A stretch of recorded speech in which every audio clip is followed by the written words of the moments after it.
Hello one and all, this is Soulful Lordy, James Bullock, once again with another video game first impressions.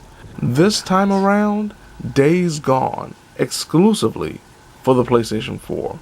Now, Days Gone is a third-person action-adventure survival horror game set in a post-apocalyptic world. Here we are again with not necessarily zombies, but nocturnal freakers who grow in numbers, have infestations and hordes that will chase our lead protagonist, Deacon St. John, or Deke as he's called by his best friend Boozer.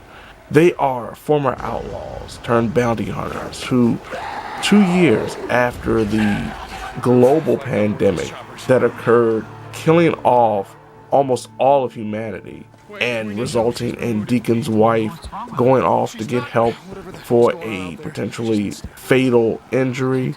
Deacon and Boozer are driving through Oregon, attempting to survive and most importantly find Deacon's wife, and hopefully by working alongside some encampments and other strangers, they'll be able to accomplish their goal. But of course, with any game like this, there are difficulties attached to trying to progress through the story, including the aforementioned freakers. Now, the freakers actually aren't the biggest threat in the game outside of when they just spawn into a horde, or you walk into the wrong area and there's a bunch of them about to chase you, or you set off a car alarm, or somebody has done something stupid that has drawn the attention of a group of freakers. The fact is that humans are the most dangerous game in Days Gone. There will be moments where you're driving along on your motorcycle, which is your primary mode of transportation, though there is fast traveling in the game. As long as you're near your motorcycle and you've been to a specific area, you can fast travel. But humans, they will set up ambush camps, so where you're driving along on your motorcycle, you might get shot by a sniper or taken down by a wire that has been placed across the road, and you will have to fight your way out of a terrible situation.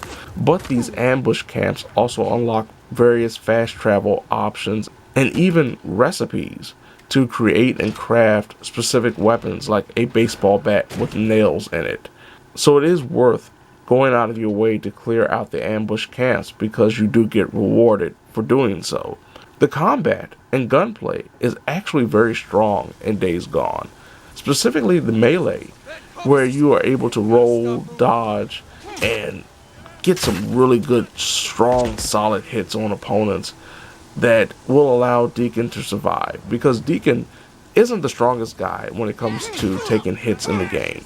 He actually is very susceptible to losing health very quickly, especially if you get hit by a variety of opponents at one time. He's not some Superman that can withstand a brunt of punishment. The player has to be smart in the way they handle the melee, the way they time their rolls and dodges and even running, because there's also a stamina meter that does deplete as Deacon does more physical activity. Gunplay is very solid. Headshots, of course, work well. Body shots and limb shots will temporarily daze or stun an opponent, no matter if it's a freaker or a human, but doesn't really do anything like make an opponent start limping or disable their ability to really attack you. It's until that final blow, that fatal blow. Stealth is also a big proponent in the gameplay of Days Gone. There are multiple ways of getting through an area, but most likely if you're in especially a wooded area, if you're in the forest, there will be tall grass that Deacon can hide in to sneak up on an opponent and take them down. It doesn't matter if it's a freaker or a human. As long as you get behind them, hit that triangle button, you can take them out. Unfortunately, you can't drag bodies or anything like that, so say if a human does spot a fallen comrade, it will alert them. From a story aspect, Days Gone thus far for me has been okay. It's nothing revolutionary, it's nothing extraordinary, it's pretty mundane and topped off by some pretty cringy voice acting. In a lot of ways, this feels like an amalgamation of almost every open world game you've experienced thus far, and State of Decay, without the fortification building and the multiple main characters or protagonists that you can play as. You go around collecting items, killing freakers, completing missions that usually involve Deacon filling up a generator with the gas tank, all the while trying to maintain your motorcycle. And that's one of the key things about this game as well from the gameplay perspective, is the upkeep of your motorcycle. You have to fill it with gas to keep it going. You also have to be careful about big jumps and hitting trees and what have you, because the more damage it sustains, and the player will have to repair the motorcycle, which could leave them open to an attack by anyone if they're not careful. Motorcycle maintenance wasn't that big of a deal for me. I expected it to be more intrusive, but it really wasn't. Overall, I think Days Gone is a solid game. It's a very fun, immersive experience, but it doesn't do anything really that much different than a lot of other open world games with the same type of setting and the same type of gameplay. This feels a lot like State of Decay with a little more story and no fortification options and no multiple protagonists.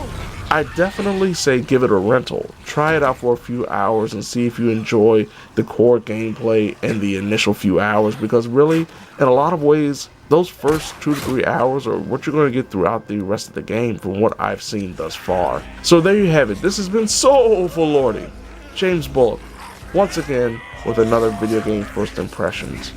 Days Gone, exclusively for the PlayStation 4. Now, if you don't mind, I see a horde coming my way, and I actually don't have any more time to talk. So, oh lordy!